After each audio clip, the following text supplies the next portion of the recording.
Isang mapagpalang araw sa ating mga kapantime. Ngayong araw na ito is pag-uusapan po natin ang pagiging mapagkumbaba.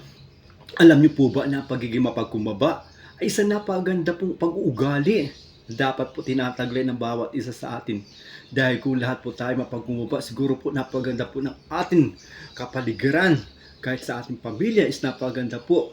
Tayo po lahat ay magkakaroon ng maayos at masayang pamilya. Hindi lang po sa ating pamilya, ang ganun po sa ating environment, sa ating kapaligiran. Opo, magiging masaya po. Hindi po magkakaroon ng away, hindi magkakaroon ng lamangan, hindi po magkakaroon ng pag-inggitan kung tayo ay mapagkumbaba sa bawat isa. So napaganda pong klase pag-uugali ang pagiging mapagkumbaba, mga kapantime. Alam niyo po ba ang dapat natin gawin para tayo mapagkumbaba? Ano po mga dapat natin na uparaan para tayong isang lalo maging mapagkumbaba? Una po is mahalin natin ang ating pamilya. Opo, mas maigi na po na mahalin natin ang ating pamilya kaysa po palawakin natin ang ating pera, ang ating kayamanan. Kasi yung mga bagay na yan is hindi naman po natin madadala yan. Kung saan tayo ay pumanaman o sa langit. Alam niyo po ba sinasabi nga na ang mga bagay na mayroon tayo dito sa lupa ay hindi natin madadala yan. Mas maganda po tayo mag-ipon tayo ng kagandahan o kayamanan sa langit. Gumawa tayo mas mabuti o maging mapagkumbaba tayo, maging mabait po tayo sa ating kapwa. Iyon po ang pinakamagandang paraan po. O iyon po ang pinakamagandang kayamanan na maaari natin madala sa langit. Ano pa po? Huwag tayo maging judgmental. Opo, huwag po natin laging sabihin, di ba? Kagaya po ng isang kasabihan na yung tungkol po sa huwag natin tuturuan isang tao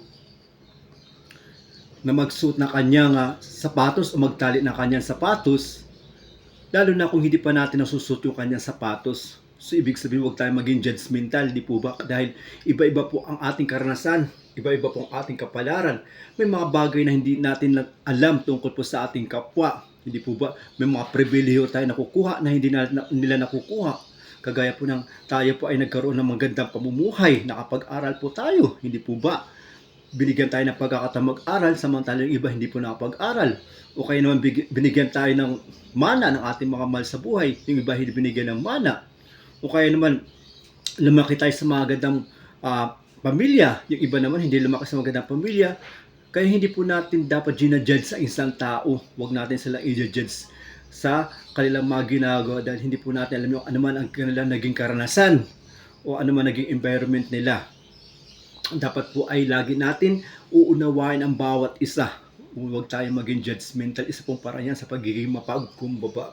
Opo, marami po sa atin dito ang naghuhusga agad sa ating kapwa kahit na hindi naman natin alam kung ano ba talagang pinagmulan nila, ano ba talaga nag-experience sila, ano ba naging karanasan sila, kung ba't sila nagkaaganyan. So hindi po maganda yan. Dapat po alam po natin ang kanilang sitwasyon o alamin natin kanilang sitwasyon bago tayo manghuhusga ng ibang tao. Ano pa?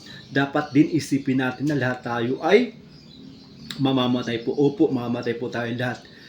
Lahat po ng bagay na mayroon tayo ay hindi natin madadala sa hukay. Opo, lagi natin tatandaan na lahat po ay may hangganan. May katapusan po ang lahat. Kaya po dapat po tayo maging mabait sa ating kapwa, sa mga tao na kapaligid sa atin. Huwag tayo mapagmataas, huwag tayo maging mayabang, huwag tayo maging sakim, huwag tayo maging inggitero, huwag tayo maging mapanira. Lagi nating iisipin na lahat ng bagay na mayroon tayo ay maaaring mawala. Opo, anytime po pag kinuha na po tayo.